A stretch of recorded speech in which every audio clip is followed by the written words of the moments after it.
quel est l'état des lieux des transports en République démocratique du Congo? Parce que vous faites ce genre d'études. Effectivement, il y a 10 ans, nous avons élaboré une grande étude qu'on a appelée Cadre de politique des transports et plan d'action à l'horizon 2015. Et cette étude avait fait un diagnostic fouillé sur la situation du secteur des transports. Et cet état des lieux n'a pas beaucoup changé. À l'époque, qu'est-ce qu'on avait constaté? Le ministère des Transports ou le secteur des transports a beaucoup de problèmes. D'abord, un cadre réglementaire et institutionnel caduc. Donc, vous savez que le ministère des Transports, c'est un ministère réglementaire. Et le cadre réglementaire est vraiment caduc. Ça, c'est le constat que l'étude avait dégagé avant de pouvoir faire des recommandations. Les cadres institutionnels, parce que je veux là expliquer comment le ministère des Transports est organisé. Il y a le ministre et son cabinet, ça c'est la partie politique.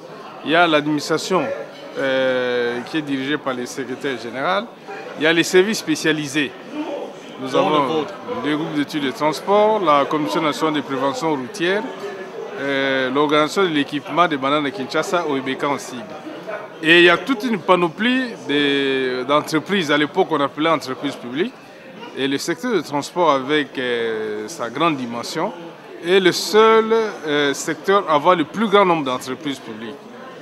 Alors, à l'époque, on a constaté, comme je viens de le dire, le cadre réglementaire était caduc, les cadres même institutionnels, parce que le ministre s'appuie sur les différentes structures. Alors, c'était aussi... Et aujourd'hui que vous êtes là, finalement, c'est quoi? Qu'est-ce que vous avez fait concrètement? Est-ce que ça s'est amélioré ou pas? Je n'ai pas fini à parler, j'étais en train de vous expliquer, parce que vous avez posé la question sur l'état des lieux. Alors, c'était cet état des lieux. Et en plus, on a constaté que les entreprises qui sont censées appuyer les secteurs ou les ministères n'avaient pas de moyens d'investissement. Ça, je suis dans les diagnostics. Et l'étude a recommandé d'abord l'actualisation, la modernisation du cadre réglementaire et institutionnel. Ça produit beaucoup de choses. À l'époque, aujourd'hui, nous avons l'autorité de l'aviation civile qui est un fruit de cette recommandation-là. Parce qu'à l'époque, on avait la direction de l'aéronautique civile. Et on a constaté que partout ailleurs, l'Organisation d'aviation civile internationale, l'OACI, avait recommandé la mise en place d'une autorité d'aviation civile, une autorité vraiment autonome. Et cette étude a recommandé, dans le cadre de la modernisation du cadre institutionnel, la création de l'autorité d'aviation civile. Il y a eu cette grande recommandation sur la réforme des entreprises publiques. La réforme qui a été lancée il y a quelques années passées, qui est en cours, parce que les entreprises publiques, la plupart sont transformées en sociétés commerciales, quelques-unes en établissements publics. Et voici toutes les grandes réformes que le ministère a lancées. C'est ça même la base de la politique du secteur des transports. Alors vous êtes ici en Anvers. Quelles sont les retombées pour vous, positives, que vous avez pu avoir pour justement continuer à redynamiser le secteur du transport au Congo? Et là, je vais d'abord expliquer pour dire que le groupe d'études de transport, qui est le bureau d'études du ministère, travaille d'une manière transversale.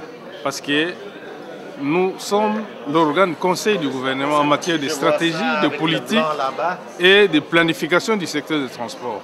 Nous avons aussi comme mission d'accompagner et d'appuyer les différentes structures œuvrant dans le ministère dans la réalisation de leurs projets d'investissement. Alors ici, je voudrais plus parler de l'histoire de la mobilité. Vous savez que la ville de Kinshasa, c'est une mégapole aujourd'hui, une ville de plus de 12 millions d'habitants. Et le problème de la mobilité de la ville est un casse-tête. Parce qu'il y a une adéquation entre l'offre et la demande des transports. Alors, il y a 2 ans, 3 ans passés, la coopération technique belge a voulu aider le pays en lançant l'étude de la mobilité de la ville de Kinshasa. Et Transurb, une structure belge, était la firme qui avait gagné ces marchés et a réalisé cette étude-là. L'étude a été réalisée et a été validée au cours d'un atelier. Malheureusement, jusqu'à ce jour, les recommandations qui sont sorties de cette étude ne sont pas encore d'application. Et ma crainte est que ces recommandations restent une lettre morte dans les forums, comme on le constate souvent. Et vous n'avez pas vu justement vos collègues qui ont réalisé cette étude? Je venais de discuter longuement avec les amis de Transurb. Le problème maintenant, c'est au niveau politique.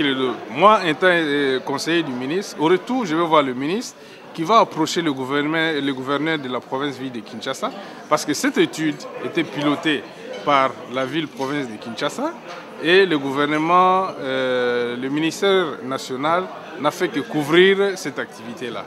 Alors, il faut que les deux structures, provinciales et nationales, puissent voir la possibilité de lancer les différentes recommandations qui sont sorties de cette grande étude-là. Voilà les conclusions auxquelles nous sommes arrivés avec nos amis des Transur. Alors, vous êtes ici en Belgique, donc dans la diaspora. Il y a une mesure qui a été prise à Kinshasa et qui a affecté énormément vos compatriotes de la diaspora, c'est l'interdiction de l'envoi vers le Congo des véhicules datant d'avant 2002.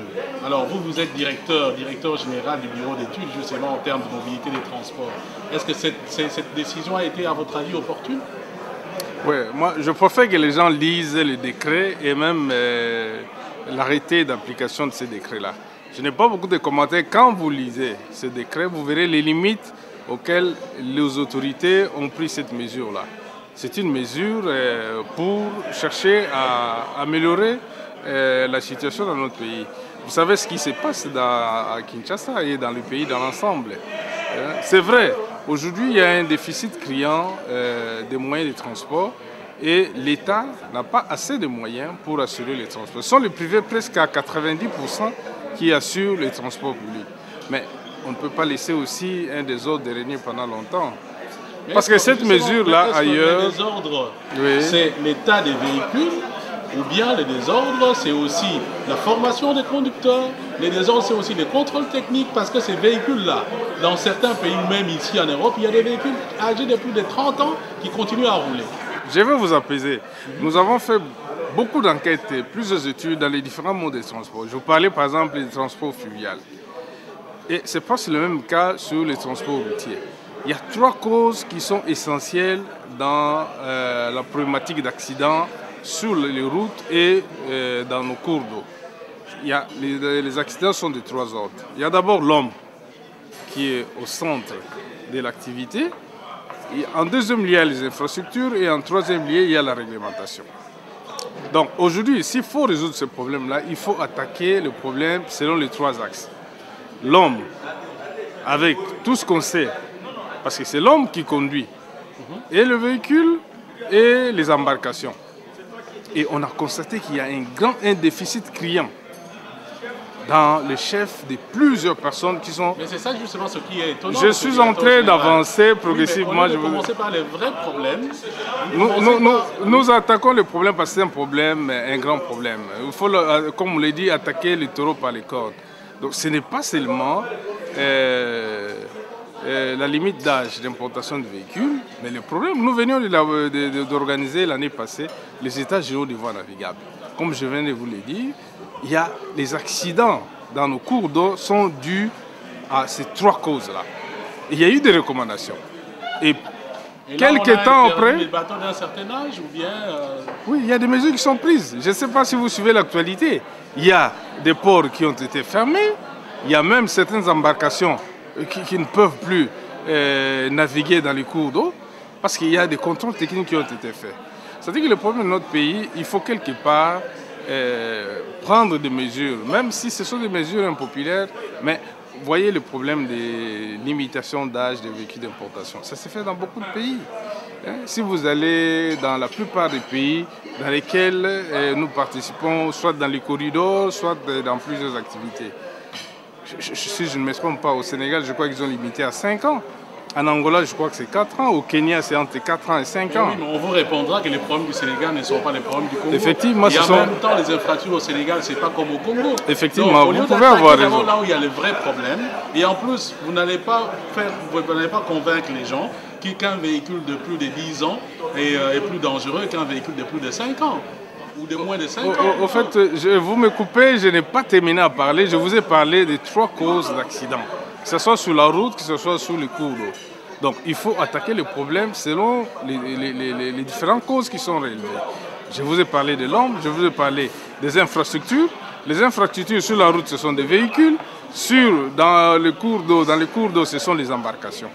Et il y a un troisième problème qui est une des causes d'accidents, c'est la réglementation. Donc, toutes ces trois causes sont mises ensemble et les solutions sont prises selon les différentes causes. Donc on n'a pas oublié un élément. Et bien entendu, aujourd'hui, le problème d'importation des véhicules, c'est un problème saillant et ça touche presque une grande activité de quelques compatriotes. C'est pourquoi c'est un problème qui est traité presque avec beaucoup de passion. Mais sinon, les autorités prennent avec beaucoup de sérieux les différentes recommandations qui sont sorties des ateliers, soit des études. Donc, le secteur des transports, c'est un méga secteur qui a beaucoup de problèmes et il faut vraiment prendre des mesures draconiennes, sinon rien ne se fera parce que nous n'aurons qu'à nous plaindre des accidents. Les accidents de route, si vous voyez aujourd'hui, c'est terrible. Et même dans le secteur, si vous lisez, même on en parle, même l'OMS est en train de s'attaquer à cette problématique d'accidents sur la route. Moi, je suis tout à fait d'accord avec vous, mais là où peut-être nous ne sommes pas d'accord, c'est en termes de la hiérarchie même des priorités que vous venez d'énoncer. Donc, parce que si on voit très très bien, je pense que le fait même, le véhicule, parce que c'est de lui qu'il s'agit, intervient en entendant votre propre discours peut-être à la troisième position. Alors, non, j'ai commencé par l'homme. Et sur l'homme, je vous dirais, je vous apprends beaucoup de choses. Peut-être parce que vous êtes ici, il y a beaucoup de choses qui se passent au pays. Sur l'homme, dernièrement, on venait de passer près de 2 ou 3 mois sur un phénomène de civisme sur la route. Il y a eu beaucoup de campagnes qui ont été réalisées pour apprendre aux gens. C'est un problème. Vous, tel que vous êtes là, vous pouvez avoir un chauffeur. Vous recrutez un chauffeur qui n'a pas été bien formé, mais peut-être qu'il a ramassé un permis de conduire par-ci, par-là. Et qui vient... Il y a des permis qui sont justement, des faux permis qui sont délivrés par votre ministère. Non, c'est-à-dire que... Il suffit de donner $50. Non, vous n'avez aucune preuve pour dire que notre ministère... Bien sûr. Il y a toujours des services parallèles qui livrent. Et le ministère est en train de fournir de gros efforts pour ramener les gens sur le droit chemin.